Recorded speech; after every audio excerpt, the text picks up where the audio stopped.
Good morning students. Last class में हम लोगों ने माइटोसिस जो है वो कंप्लीट कर ली थी। एक्चुअली माइटोसिस का कैरियोकाइनेसिस कंप्लीट कर लिया था। ठीक है, तो अभी हम लोग जो है ओवरऑल एक रिवीजन करके साइटोकाइनेसिस स्टार्ट कर रहे हैं, प्लांट की और एनिमल दोनों की cytokinesis as well as significance of mitosis आज की क्लास में हम लोग कवर अप करेंगे। राइट, तो हम लोगों ने क्या पढ़ा था कि जब एक सेल जो है उसको डिवीजन करना होता है तो वो पहले किस पे जाती है, इंटरफेस में। Interphase is also known as resting phase. Resting phase में जब कोई सेल होती है उस टाइम पे वो अपने आप को प्रिपेयर कर रही होती है। रेस्टिंग फेज साइंटिस्ट ने क्यों बोला था, क्योंकि उस टाइम पे कोई क्लियर कट सेल में डिवीजन नहीं शो हो रहा था, इसलिए उसको क्या बोलता था कि cell is in resting phase. ठीक है, लेकिन अल्टीमेटली जो है सेल उस टाइम पे बहुत ज्यादा हाईली मेटाबॉलिकली एक्टिव थी। क्यों थी हाईली मेटाबॉलिकली एक्टिव, क्योंकि उस टाइम पे सेल जो है अपना जेनेटिक मटेरियल डुप्लीकेट कर रही थी, अपना साइटोप्लाज्म डुप्लीकेट कर रही थी, अपने सेल ऑर्गेनेली डुप्लीकेट कर रही थी, प्रोटीन फॉर्मेशन कर रही थी, मीन्स ट्रांसलेशन हो रहा था, ट्रांसक्रिप्शन हो रहा था, ट्रांसलेशन हो रहा था, सारी चीजें हो रही थी, इतने प्रोसेसेस हो रहे थे वहां पे।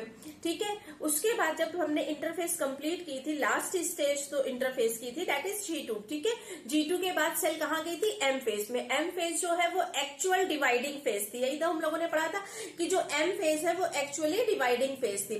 तो M फेज में फिर हम लोगों ने फर्दर डिवीजन पढ़ा था, कैरियोकाइनेसिस एंड साइटोकाइनेसिस। कैरियोकाइनेसिस मैं प्रीवियस लेक्चर्स में करा चुकी हूँ, उसको प्लीज देखिएगा जाके। ज्यादा से ज्यादा लोगों के साथ मेरे लेक्चर्स को शेयर करिए, प्लीज सब्सक्राइब करिए मेरे चैनल को। जितना ज्यादा आप सब्सक्राइब करेंगे, जितना ज्यादा शेयर करेंगे, जितना लाइक्स करेंगे, जितने कमेंट करेंगे, मुझे भी उतना ही मोटिवेशन मिलेगा।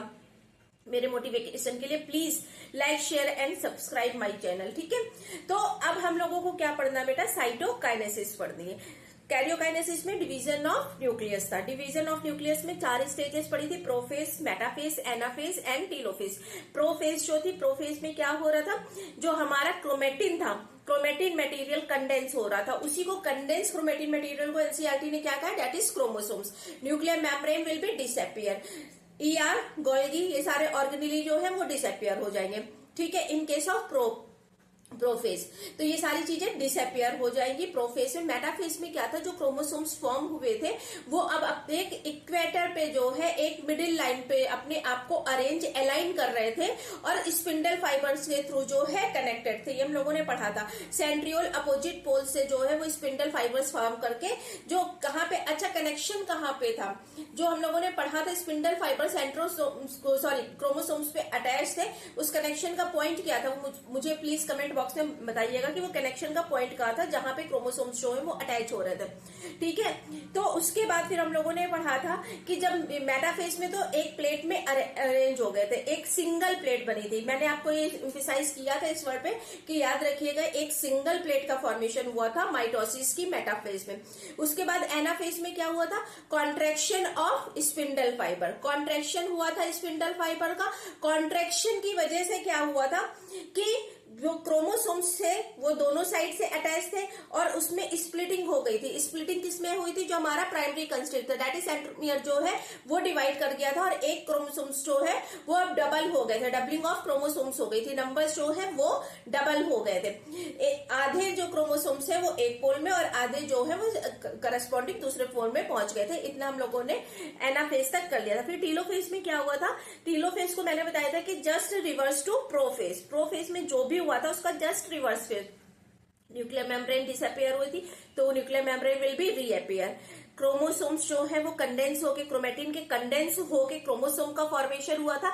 इट मींस अब क्या होगा बेटा, decondensation of chromosome. Decondensation of chromosome ultimately give rise to chromatin material.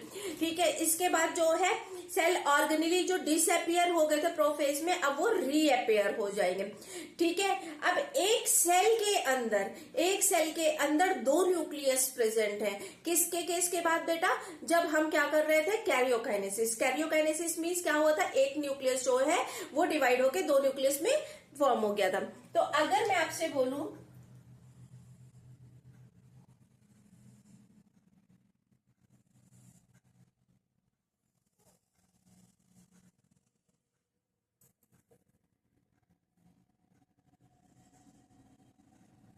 Visible है, नीचे करते हैं।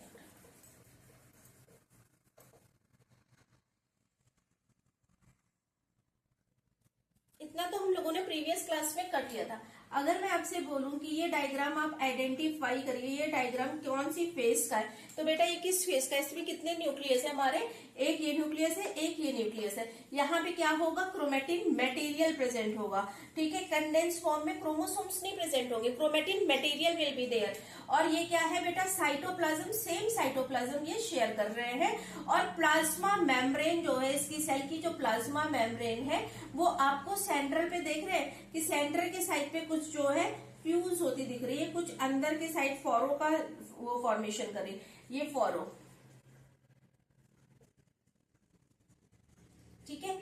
तो ये कैसे होता है बेटा, जो प्लाज्मा मेम्ब्रेन होती है उस प्लाज्मा मेम्ब्रेन के पास क्या प्रेजेंट होते हैं, हम लोगों ने जब वो पढ़े थे साइटोस्केलेटन पढ़ा था तो मैंने आपको बताया था प्लाज्मा मेम्ब्रेन की लाइनिंग जो है वो उसको कौन फॉलो कब करता है, माइक्रोफिलामेंट्स। तो माइक्रोफिलामेंट्स क्या करते हैं, वो कॉन्ट्रैक्ट करेंगे, उससे प्लाज्मा मेम्ब्रेन जो है वो क्या होगी बेटा, पुल होगी, ठीक है, इस साइड की अंदर से साइड खींचेगी और अल्टीमेटली जो है ये ग्रुप जो है ये फॉरो इतना डीप हो जाएगा कि अल्टीमेटली जो है इस तरह से फिर यहां से दो सेल्स का फॉर्मेशन हो जाएगा, ठीक है।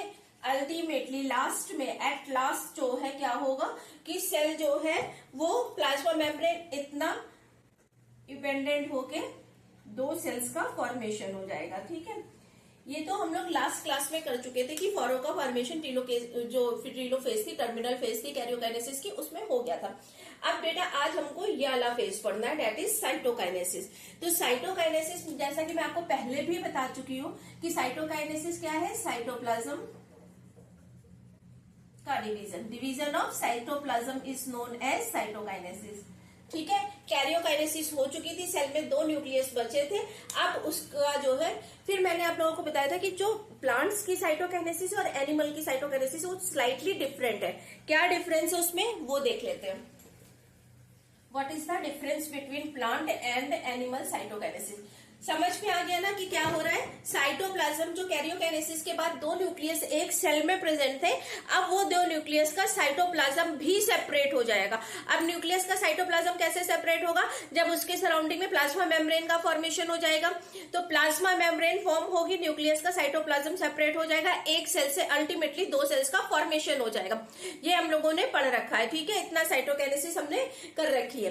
तो साइटोकाइनेसिस के बाद एक सेल का जो है वो दो सेल में डिवीजन हो रहा है, कंप्लीट डिवीजन हो रहा है, कैरियोकाइनेसिस को ही फॉलो करता है साइटोकाइनेसिस, ठीक है। तो अब हम देखते हैं कि क्या डिफरेंस होता है प्लांट और एनिमल के केस में। उससे पहले मैं आपसे एक क्वेश्चन पूछती हूँ, हम लोगों ने ये एक बॉडी पढ़ी थी, which are present in animal cells, right. ये बेटा क्या थे, ये थे माइक्रोट्यूब्यूल्स प्रेजेंट थे ना, किसके अराउंड प्रेजेंट है, कौन सा ये था, सेंट्रोसोम्स, ठीक है। जो सेंट्रियोल्स थे, सेंट्रोसोम्स जो थे उनके अराउंड में रेडिएटिंग बॉडी प्रेजेंट थी।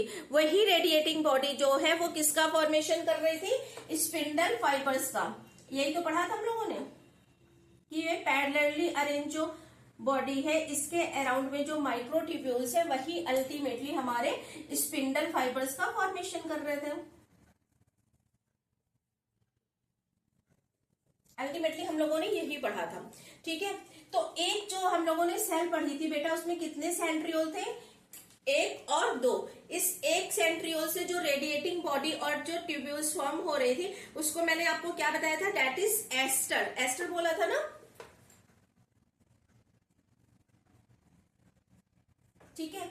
ये एक जो है ये क्या हो रहा है, एक स्टार लाइक अपीयरेंस दे रहा है, स्टार लाइक अपीयरेंस दे रहा है, that's why it is called aster. ये हम लोगों ने लास्ट क्लास में कर रखा है। अब देखिए, एक एनिमल सेल अगर डिवाइड हो रही है तो बेटा उसमें टोटल कितने एस्टर्स होंगे, उसमें दो एस्टर्स का फॉर्मेशन होगा ना। प्लाज्मा मेम्ब्रेन जब इबेंडेंट हो रही है, जब फॉरो का फॉर्मेशन हो रहा है, उस टाइम पे कितने एस्टर्स होंगे बेटा, दो एस्टर्स होंगे। इसीलिए हम इसको जो एनिमल के केस में जो डिवीजन होता है बेटा, जो एस्टर्स का फॉर्मेशन होता है उसको हम क्या बोलते हैं, एम्फी एस्टर्स, ठीक है।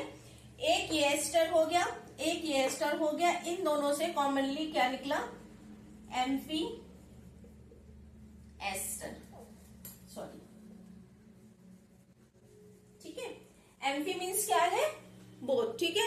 दो एस्टर्स प्रेजेंट है, दो स्टार लाइक जो है वो स्ट्रक्चर्स प्रेजेंट है, इसलिए हमने इसको क्या नाम दिया, एम्फी एस्टर। ठीक है, और अब बेटा ये जो स्पिंडल फाइबर्स जनरेट हो रहे थे बेटा, ये स्पिंडल फाइबर्स किससे जनरेट हो रहे थे, बने तो किससे के हैं, माइक्रोट्यूब्यूल्स के बने हैं, लेकिन बेटा इसका इंफॉर्मेशन जो इन्वॉल्व हो रहा था, कौन सा ऑर्गेनेल इन्वॉल्व हो रहा था, दैट इज सेंट्रोसोम्स। ठीक है, सेंट्रोसोम्स से हो रहे थे, इसीलिए हम इन स्पिंडल फाइबर्स को क्या बोलते हैं, सेंट्रिक स्पिंडल। ठीक है, सेंट्रिक स्पिंडल।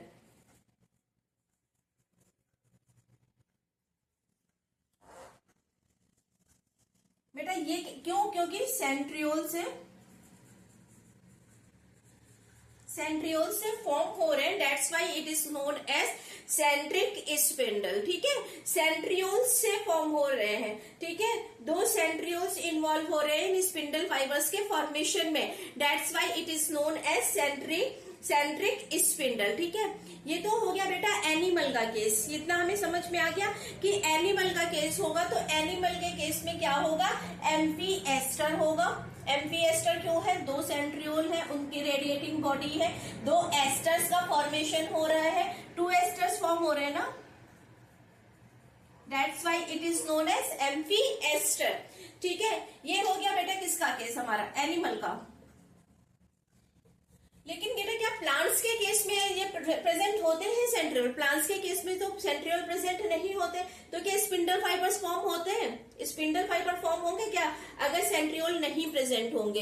ठीक है, तो क्या होता है प्लांट के केस में, अभी एनिमल का केस हमें समझ में आ गया, तो प्लांट्स का केस और डिस्कस कर लेते हैं बेटा।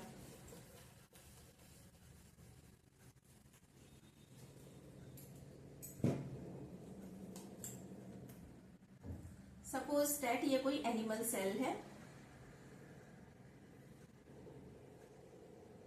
ठीक है, अब क्योंकि कैरियोकाइनेसिस हो चुकी तभी बेटा साइटोकाइनेसिस होगी ना, तो यहाँ पे क्या होगा, एक न्यूक्लियस ये हो गया हमारा, एक न्यूक्लियस ये हो गया। ठीक है, अब मैं बोल रही हूँ कि यहाँ पे सेंट्रोसोम्स तो प्रेजेंट नहीं होते, एस्टर्स का फॉर्मेशन नहीं होता है, तो यहाँ पे फिर बेटा क्या प्रेजेंट होता होगा, बेटा पोलर कैप्स प्रेजेंट होती है। पोल्स आपको दिख रहा है, एक पोल बेटा ये हो गया, एक पोल ये हो गया, तो यहाँ पे कुछ जो है स्ट्रक्चर प्रेजेंट होता है, that is known as, different colour use करेंगे, पोलर।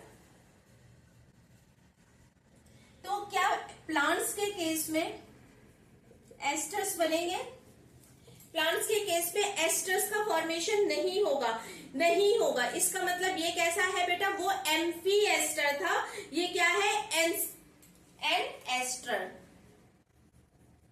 क्यों बेटा, क्योंकि यहाँ पे सेंट्रियोल आर अब्सेंट, ये रेडिएटिंग बॉडी जो aster means star like appearance दे रही थी वो यहाँ पे अब्सेंट है, दैट्स वाई प्लांट्स की जो है वो क्या है, एन एस्ट्रल, डिवीजन जो है वो एन एस्ट्रल है। ठीक है, अब्सेंट ऑफ एस्ट्रल, इतना समझ में आ गया।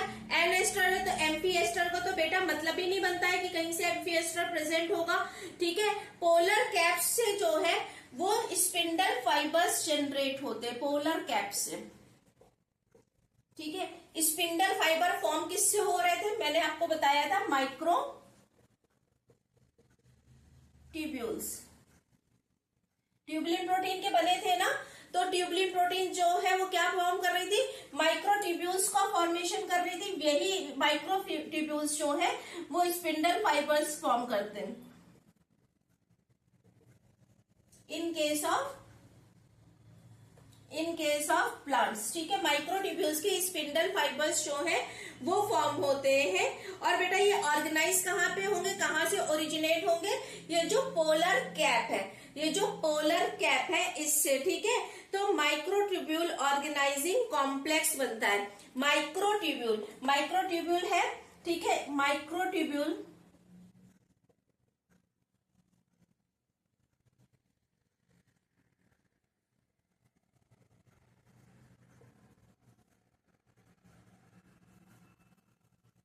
ऑर्गेनाइजिंग कॉम्प्लेक्स बनता है, किसके केस में बनता है बेटा, microtubule organising complex means MOC, MOC किसके केस में बनेगा बेटा, वो प्लांट्स के केस पे बनेगा।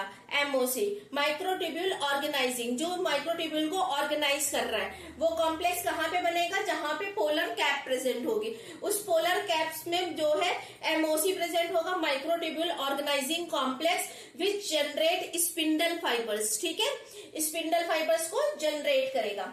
ठीक है, ये तो हो गया difference between the plant and animal cells. अब देखिए साइटोकाइनेसिस किस तरह से होती है। हम लोगों ने फरो का फॉर्मेशन बेटा किसके केस में देखा, फरो किस पे बनी थी,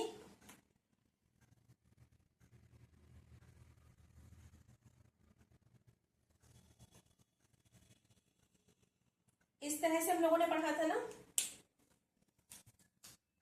यहाँ पे ये न्यूक्लियस हो गया, ये न्यूक्लियस हो गया, ये हमारा it will be a genetic material, यही था ना। यहाँ पे क्या प्रेजेंट है, क्या मैंने बताया था, यहाँ पे माइक्रो फिलामेंट्स प्रेजेंट है ना, प्लाज्मा मेम्ब्रेन की लाइनिंग। ये अगर हमारी प्लाज्मा मेम्ब्रेन है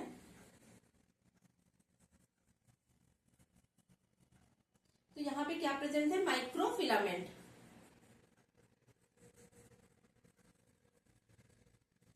ये माइक्रोफिलामेंट जो है वो क्या कर रहे हैं, कॉन्ट्रैक्शन कर रहे हैं। किसमें कॉन्ट्रैक्शन कर रहे हैं भाई, प्लाज्मा मेम्ब्रेन में। ठीक है, तो क्या हो रहा है, फरो का फॉर्मेशन हो रहा है, फरो का फॉर्मेशन हो रहा है। ठीक है, कहाँ जा रहा है फरो बन के बेटा, सेंट्रल की साइड जा रहा है ना, सेंट्रल की साइड जा रहा है, तो हम इसको क्या बोलते हैं, सेंट्रीपिटल। सेंट्रीपिटल सेंटर की साइड जा रहा है। ये प्लाज्मा मेम्ब्रेन अल्टीमेटली जो है इस तरह से फॉर्म हो गया, सेंटर की साइड कॉन्ट्रैक्शन हो रहा है ना, इस तरह से जो है, तो हम इसको क्या बोलते हैं, सेंट्रीपिटल। ठीक है, क्यों, towards the centre. Towards the centre किसकी वजह से आ रहा है बेटा, माइक्रोफिलामेंट्स। माइक्रोफिलामेंट्स किसको लाइन कर रहे हैं, प्लाज्मा मेम्ब्रेन को। तो इन माइक्रोफिलामेंट्स जो है वो कॉन्ट्रैक्शन कर रहे हैं प्लाज्मा मेम्ब्रेन का, और अल्टीमेटली जो है वो फरो इतना डीप हो जाएगा कि अल्टीमेटली जो एक सेल थी, जो एक साइटोप्लाज्म शेयर कर रही थी, ये हमारा साइटोप्लाज्म था ना, एक सेल में दो न्यूक्लियस थे और ये हमारा साइटोप्लाज्म था। अब क्या हो जाएगा बेटा, इस सेल का अपना साइटोप्लाज्म हो जाएगा, इस सेल का अपना साइटोप्लाज्म हो जाएगा। अब साइटोप्लाज्म सेपरेट हो गया, किससे सेपरेट हो गया, प्लाज्मा मेम्ब्रेन की लाइनिंग की वजह से।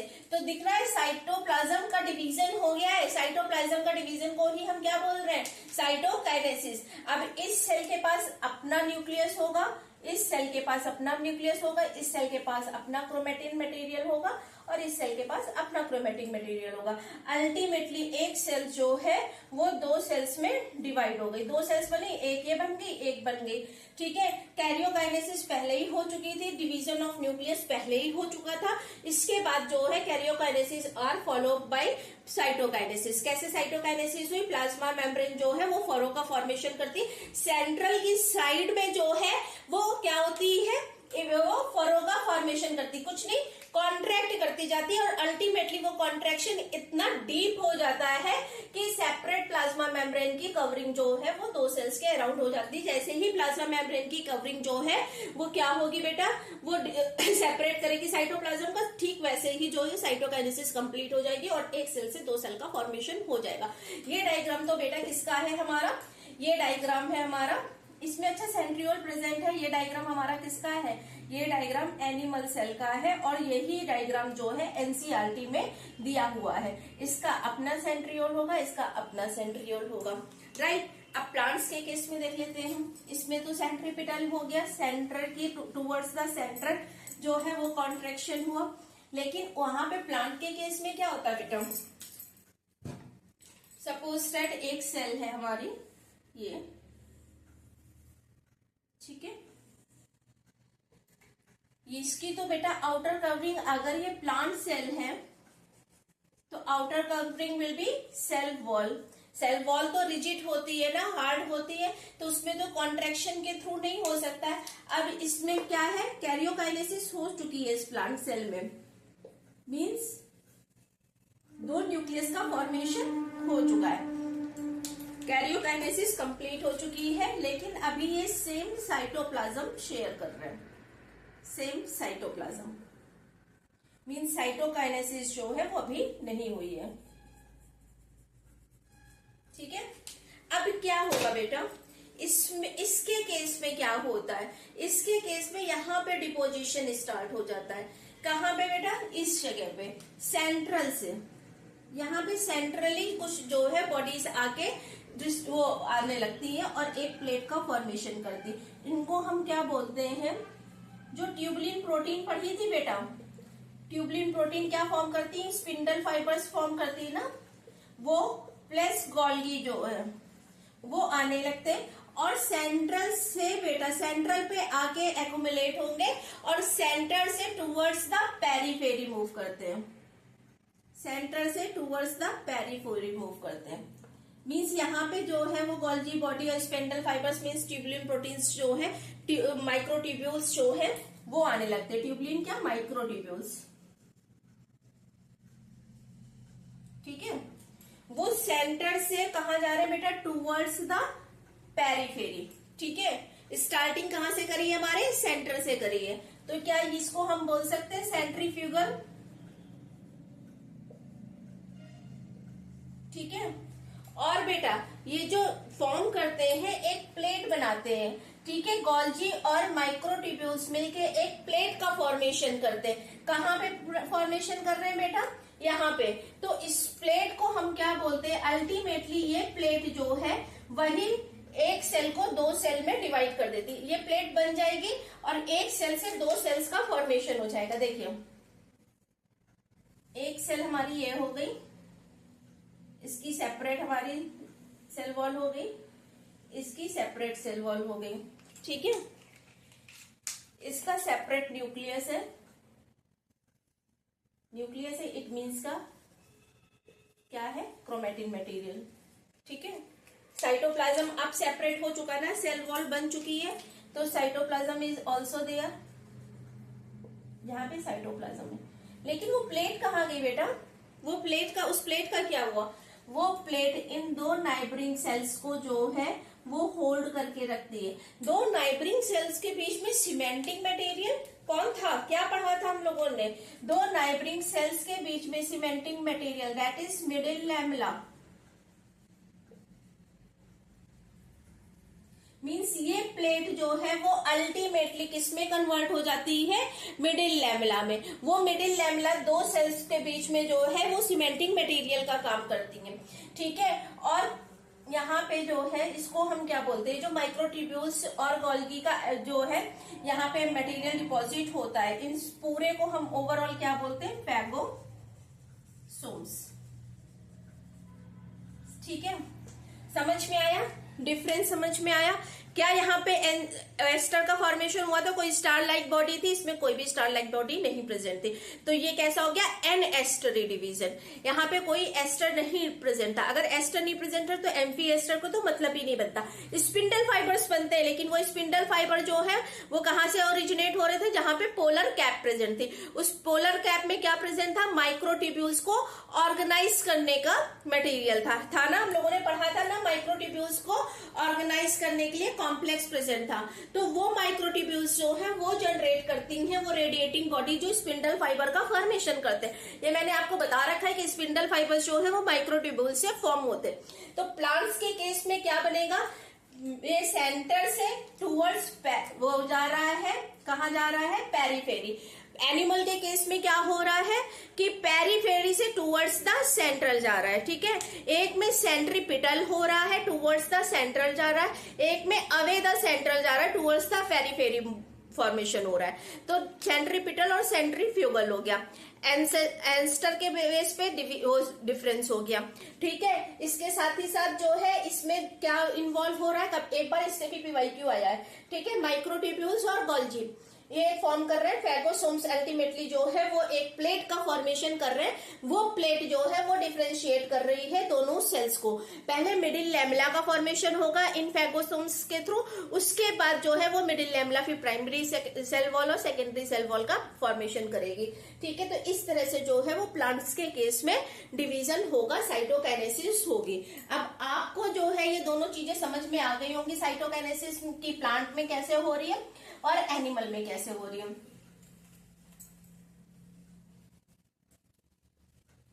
इतना हमें समझ में आ गया ना कि प्लांट में और एनिमल्स केस में कैसे साइटोकाइनेसिस हो रही। अब बेटा बताइए, कुछ क्वेश्चंस है जिससे ही हम लोग सिग्निफिकेंस भी डिस्कस कर लेंगे। स्टार्टिंग में मैंने बताया था आपको कि एक सेल है, ठीक है, सिंगल सेल है।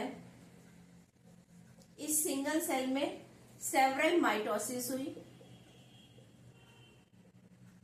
ये सिंगल सेल में जब बहुत सारी माइटोसिस हुई उसके बाद जो है अल्टीमेटली ये किसमें कन्वर्ट हो गई, मल्टी सेलुलर ऑर्गेनिज्म में। यही हम लोगों ने पढ़ा था, मल्टी सेलुलर ऑर्गेनिज्म में कन्वर्ट हो गई। ठीक है, तो ये सिंगल सेल क्या था, डेट इज जाइगोट। तो क्या हुआ, ओवरऑल इस सेल की ग्रोथ हुई ना, तो ग्रोथ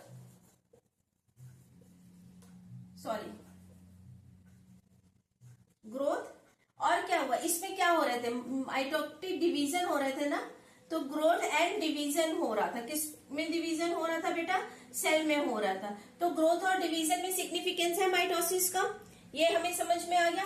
फिर मैंने बताया था कि हीलिंग करती है, अगर आपकी स्किन डैमेज हो जाती तो उसकी हीलिंग करती। हीलिंग प्रॉपर्टी किसकी वजह से आती है, हमारी माइटोसिस की वजह से, मीन्स रीजनरेशन करती है।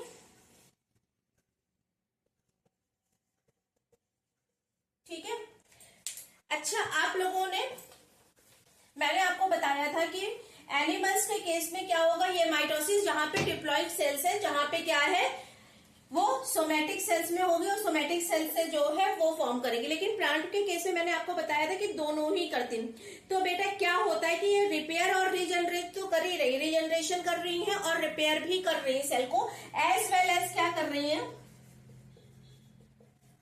देखिए एक सेल थी, एक सेल में से दो सेल का फॉर्मेशन हो गया, एक सेल थी, एक सेल से दो सेल का फॉर्मेशन हो गया। तो जो यूनिसेलुलर बहुत प्रिमिटिव ऑर्गेनिज्म होते हैं उसमें ये रिप्रोडक्शन भी तो है, तो माइटोसिस के थ्रू उनमें रिप्रोडक्शन भी तो हो रहा है। एक सेल अल्टीमेटली जो है वो डिवाइड कर जा रही, किसमें डिवाइड कर रही, दो सेल्स में डिवाइड कर रही। तो अल्टीमेटली बेटा ये क्या है, ये रिप्रोडक्शन भी तो हो रहा है। ठीक है,